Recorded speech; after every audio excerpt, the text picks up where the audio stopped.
Elon Musk, Jeff Bezos, Bill Gates دنیا کے امیر ترین آدمی رہے ہیں۔ کیا وہ تاریخ کے سب سے امیر ترین آدمی تھے؟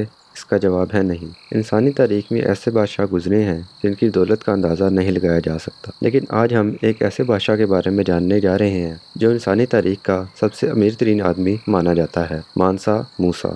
مانسا موسیٰ اس وقت اقتدار میں آئے جب شاہ ابو بکر سمندر میں غائب ہو گئے۔ مانسا ابو بکر دوم اٹلانٹک اوشن کو ایکسپلور کرنے کے لیے ایک بہت بڑے بحری جہازوں کے ایک بیڑے پر روانہ ہوئے اور کبھی واپس نہیں آئے۔ مانسا کا مطلب ہے سلطان، بادشاہ یا شہنشاہ۔ مغربی افریقی سلطنت مالی سلطنت کے 10ویں بادشاہ موسیٰ کیٹا کو دیا گیا ایک لقب ہے۔ اس نے 1312 سے 1337 تک مالی پر حکومت کی۔ مانسا موسیٰ کو ایک ایسی سلطنت وراثت میں ملی جو پہلے سے ہی دولت مند تھی، لیکن تجارت کو بڑھانے میں اس کے کام نے مالی کو افریقہ کے امیر ترین سلطنت بنا دیا۔ اس کی دولت مالی سلطنت میں نمک اور سونے کے اہم ذخائر کی کان کنی سے حاصل کی گئی تھی۔ ایک متقی مسلمان کے طور پر اس نے اپنی سلطنت کے اندر اسلام کی ترقی کے لیے اپنا وقت صرف کیا۔ وہ چاہتا تھا کہ مالی افریقہ میں علم کا مرکز بن جائے اور مالی سلطنت کی طرف زیادہ سے زیادہ توجہ مبذول کرانا چاہتا تھا۔ مانسا موسیٰ نے مکہ کے لیے 4000 میل کے سفر کا آغاز ایک ایسے قافلے کے ساتھ کیا جو حد نگاہ تک پھیلا ہوا تھا۔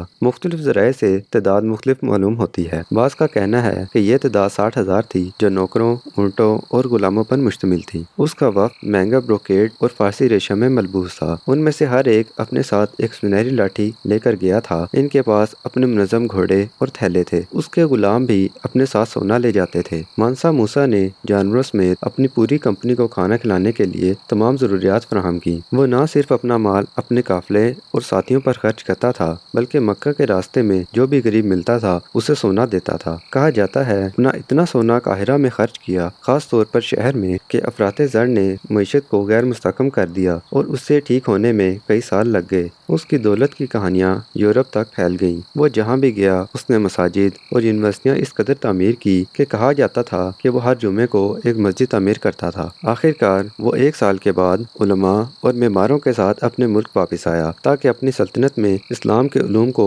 پھیلانے کے لیے مسجد اور یونیورسٹیاں تعمیر کر سکے۔ اپنے 25 سال اقتدار میں رہنے کے بعد مانسا موسیٰ 1337 میں انتقال کر گئے۔ انہوں نے ڈنگو ریور موسک بنائی جو کہ افسانوی مانی جاتی ہے اور مالی کو دنیا کے نقشے پر رکھ دیا۔ یہ کسی بھی تقیانوسی تصورات کو دور کرنے میں بھی مدد کرتا ہے کہ کوئی کامیاب افریقی سلطنت نہیں تھی اور یہ تہذیب غیر ملکی حملہ آوروں یا تاجروں کی وجہ سے پیدا ہوئی تھی۔